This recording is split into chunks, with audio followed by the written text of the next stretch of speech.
Welcome to my channel, Sunshine Shoulders. I'm Calvin. Thank you so much for stopping by today, especially my new viewers and new subscribers. Your kindness, your generosity, your support of my channel has truly been amazing, and I'll never take that for granted. I'm a 58-year-old American who grew tired of the rat race and decided to move to the Philippines in search of a new life. Well, I found that new life, and I want to share with you my boots on the ground experiences the only way I know how, and that's by giving you the nitty-gritty. Telling you exactly what I'm seeing, what I'm living, what I'm experiencing. Never going to sugarcoat that. It's not going to start today. The subject of my vlog today is an existential crisis in the Philippines or pandemic 2.0. And, I always try to give you guys the nitty gritty, man, to tell you exactly how it is, man. And every day, man, I'm not inspired.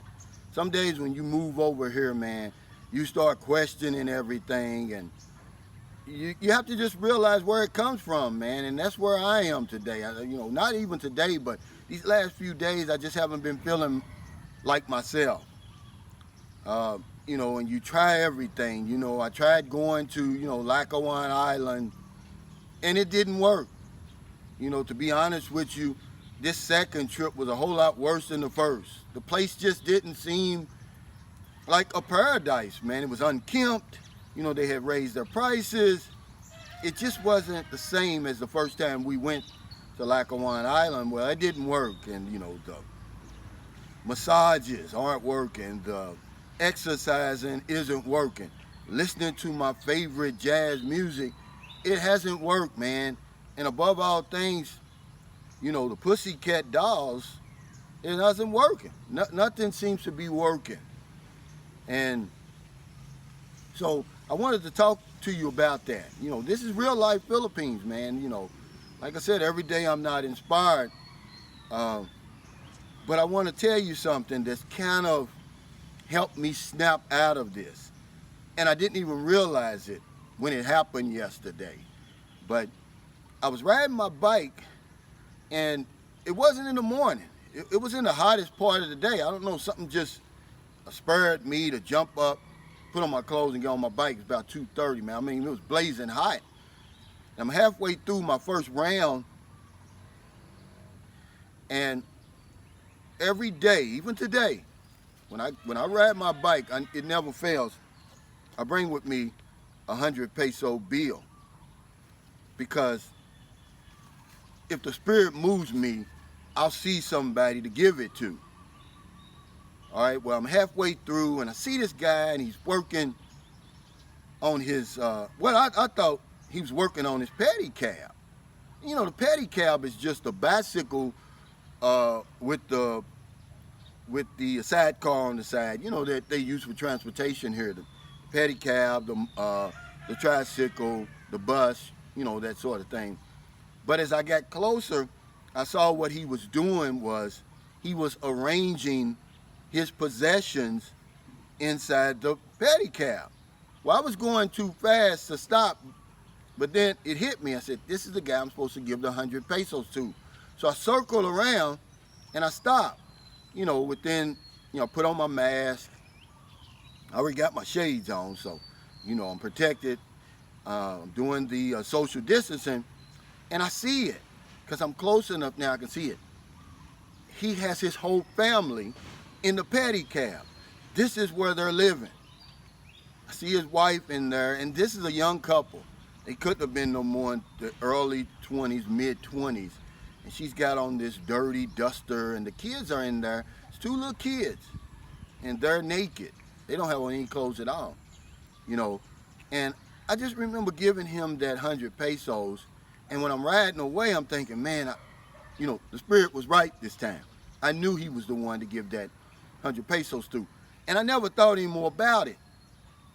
And I get home, I'm trudging through the day, and go to bed, and I wake up, and boom, I'm still feeling sluggish, and reading the news don't help. Because I got up today now, remember, Cebu was wide open just a couple of weeks ago, but now it's closed again for people in Bohol, Negros Oriental, and Negros Occidental, where I just so happen to live. Now, to get into Cebu, you need either swab test, that RT-PCR test, 72 hours prior to your arrival, or the rapid antigen test, 48 hours prior. And unless, if you're local and unless you can get that for free, it's really like, them slamming the door in your face saying, you're not welcome over here. And see, with Bohol and Negros Oriental, which is where Dumaguete City happens to be located, they're locked out because of the rising cases in COVID. Negros Occidental, where San Carlos City is located, because of our proximity and our contiguity to Dumaguete City, and Negros Oriental, we're being penalized. Not because of the rising cases, but because we're so close. Our borders, run so far with Negros Oriental that we're unable to come in. So I see that, and then, because the newspaper, I know you would say, hey, well, why don't you just stop looking at the newspaper? Because there's nothing positive there. Well, a lot of times it's where I get my motivation from, or my inspiration. And it was the case today, because I look again, and there it is. Lapu-Lapu City temporarily closes their vaccination centers. There's no vaccines. And I'm thinking, here we go again. What's the point of having all these restrictions if things only seem to be getting worse? See, this is that existential crisis. You start questioning everything, and it went from my thinking of, man, the Philippines is the best place. There's no better place to be during the pandemic than the Philippines, to now there's no worse place to be during the crisis than the Philippines, man. And it's just, and then it doesn't help that you're surrounded by so much fear. 9 out of 10 Filipinos, man, they're afraid of catching COVID. And the number one thing is, isolation. Well, not really the number one, but a couple of reasons. Isolation, because, you get COVID here, man, they isolate you. They quarantine you, man. You can't see your friends. You can't see your family. Then when you get out, you self-isolate because you're afraid that people are going to know you had it. And you don't want to go around them and face the ridicule. But number two is death, man. Yeah, people are afraid of dying from this COVID. See, so you're surrounded by all of that, and then here I go again, sinking back into this pandemic fatigue that I had in Zamboanga City, which was the reason, by the way, that I started Sunshine Shoulders. But then it hit me. It was like, that's how you got out of the pandemic fatigue before. You start helping people. See, when all else fails, guys, let me tell you something. Whether it's the pandemic, whether you're feeling down because you just turned 50 or 40 or you just get a divorce, whatever it is that causes your existential crisis, man, turning your thoughts to helping other people, man, will save the day when nothing else will. I promise you, man. And that's where that thought got a little deeper when I helped the guy yesterday. I said, man, I felt good when I rolled away from there, but I always feel good when I help people, man. See? So that's how I'm going to beat it this time. Yeah, that's how I'm going to beat it this time.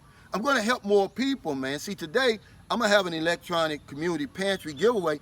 Even though it's not scheduled till tomorrow, I'm going to do it today. And on my way home, I'm going to give this 100 pesos to somebody. I'm going to start helping more people, man, because I got to get out of this, man.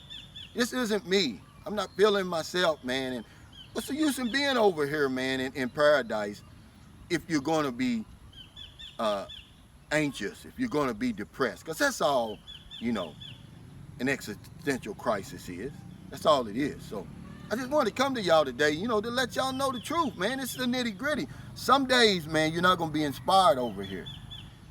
Some days you may be homesick. Some days you may start missing your old lifestyle, man, but there's some things you can do. And the number one thing you can do is turn your thoughts to start helping others, man. So thank you so much for stopping by. I really, really appreciate it. If you're in America, it's getting late.